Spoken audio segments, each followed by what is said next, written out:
What's going on, you guys? It's your boy 3 Stacks in this thing, baby. Representing Team Kings of Games. And before I call it a night, I want to end everything with this. I want to start off by saying that I think the format is just ridiculously diverse. It brings joy to my heart to see a lot of rogue decks coming out the woodworks. I think it's amazing. There are so many decks. I mean, like, just name it. Like, people are just throwing stuff together and it's working, dude. And I really love the creativity. I love that you don't see the same exact deck topping everywhere, even though, you know, the solidified top 5 best decks, you're going to see them a majority of the time, but it's still nice to see that Rogue's out in the playing field and they're doing well, and they're able to beat the best decks, the decks that people feel can't be beat right now. And, you know, it's just really, it's really inspirational, it's very encouraging, and at the same time, it kind of just spreads that message, that positive message that I've always been trying to spread in the Yu-Gi-Oh community, that you don't ever have to settle for playing Rogue at all. I'm sorry, you don't ever have to settle for playing meta at all. Like, you don't have to play the best deck to win. A lot of people, some people don't play meta because they think it's fun or because they like it. Well, there are some people that really do like the meta decks. Like, and I understand, you know, if you like a deck, play it. But some people play it because they just feel more comfortable with that because they know that they're going to win. It's like when you're playing to win versus playing to have fun. And some people are just playing their favorite deck, having fun, and they're winning. But I also want to say, while this format is diverse, here's something that I must say about it. This has become an engine format, and it's progressing to this how it kind of used to be not too long ago, where you had a lot of decks that were efficient in combos, really good with their tactics, but they were putting up boards that you couldn't just play through them without opening specific hands or without opening just absolutely amazing. There's a lot of disruptions that people are putting up these days. And it's fine. It's not like it's literally telling you just can't play Yu-Gi-Oh. I mean, outside of, like, as a thought, like, that's understandable. A lot of decks can't play through that. But there are ways to stop it.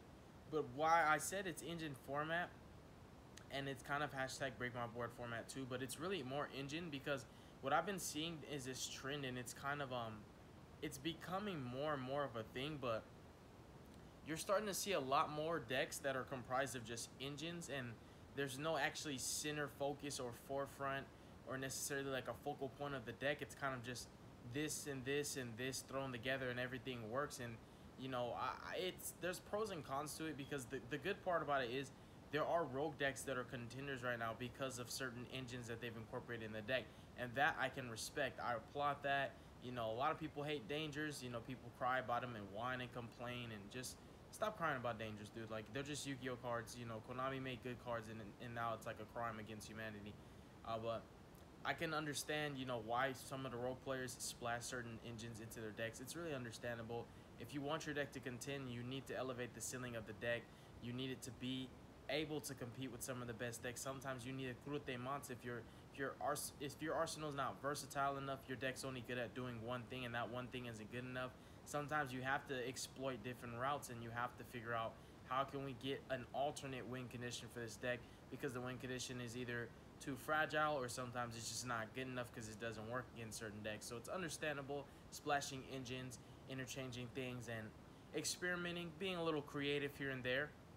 But the only bad thing about it is, while you'll see a lot of different decks, a lot of the different decks are playing the same engines, and that kind of it doesn't make it boring or anything, because Yu-Gi-Oh is always going to be a fun game. But what it does is, things that your deck weren't susceptible to before, they're now susceptible to, because a lot of people can side deck for specific engines that they see as a trend. And, like, if that makes sense at all, and I hope you're not being confused by what I'm saying, because there are a lot of ways that people can side deck against a lot of these engines that are be playing in the deck. And a lot of the times the engines are what carries the deck, if it makes sense. A lot of the times it is the engine that makes the deck so high ceiling. Like, Thunder Dragons were already a great deck by themselves.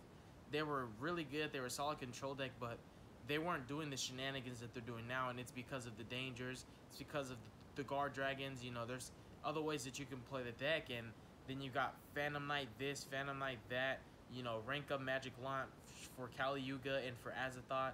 And while, like, you see it trending, and yeah, it does elevate the ceiling of some rogue decks, but the thing is, people know how to counter these engines, and because a lot of the decks are playing these engines, like I told you, your deck becomes susceptible to something that it never was susceptible in the first place. So it's kind of like where you're incorporating something that boosts and elevates the ceiling of the deck, and doesn't necessarily deviate from the trajectory of the deck in its prime, game plan. You also have to keep in mind that you're giving your deck weaknesses that it never had in the first place, and that should make sense because these engines do have weaknesses.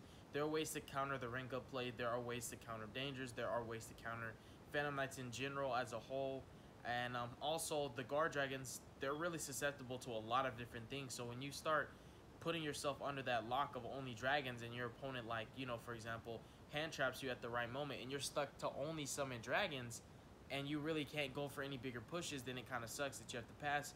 Or if you still can keep playing, the thing is, you've made your deck stronger, but at the same time, you've given it a weakness that it never had. So that's kind of the yin and yang and the balance out to it, though, while a lot of decks are playing a lot more engines. And that's why I said engine format, because you really do see Sky Strikers have stayed like solely true to their Sky Strikers and Geist. They have stayed true to themselves. You don't see them doing too much deviating from the natural way that they're being played. They're still in their fully fluent element, and that is respectable. You do see some creativity here and there, but I feel like every deck that's like not Geist and Strikers is really like just doing some crazy stuff with just all these dark engines. Destrudo, Mare, the Phantom Knights, the Dangers, like the rank up plays. You've got the Guard Dragons. Even the Guard Dragons themselves, they're kind of like a dark and light engine. You've just got all this stuff that people are incorporating into nearly every deck. Like you're seeing people are even starting to use Orcus as an engine. That's sad, man. Orcus is in deck. I mean, Orcus is a deck that can play some of those engines, and it elevates the ceiling of the deck, but Orcus itself is still a deck. And now people are starting to even use Orcus as an engine. Like I seen this dude playing Dark Warriors who actually put Orcus into his deck as an alternative way to consistently put out his board that he was trying to make. If he ever got like plan A got cut off, he had a backup plan in the form of the Orcus engine, just making a link to Nightmare and going into Mermaid and starting the combo that way. And it's like, there's pros and cons, there's risks that you can take, but I really just wanted to elaborate that. Even though it's very obvious, while it's obvious that a lot of the decks, it really is like an engine format where a deck is not actually a deck. There's nothing really that makes an archetype look like an archetype anymore. It's just this splash of conglomeracy with all these multiple different fractions of a deck. That's like fractions and components of different decks that are thrown together to become one deck. I still wanted to point out and elaborate and again reiterate that you are actually, like, it's a yin and a yang to it, because there are weaknesses that your deck is going to have that it didn't have before. And because everybody's playing the same engines, it's very easy to side deck against them, because a lot of the times, like I said, it's the engine that's carrying the deck. And when you know how to side deck against that, you basically force them to play their deck the way it originally was intended to. And for some of these strategies, the way it originally was intended to wasn't enough in the first place for them to keep up. But that's pretty much all I have for this video today. There's a lot more that I could have said, but I feel that at that point I'd be running in circles and sounding like a broken record, repeating the same thing with different words. But yeah, that's the grand gist of it. Pretty diverse, pretty awesome format, a lot of creativity, a lot of different decks. You're seeing like Dark Synchro and Luna Lights and, Praying Kids and just Rogue in general. You're seeing Dark Warriors are still doing pretty good. You're seeing like just these crazy decks coming out the woodworks out of nowhere. A lot of them are just really adapting is what they're doing, is they're adapting. At the end of it, you're still, even though you're seeing different decks, you're always going to see the same engines being played in them.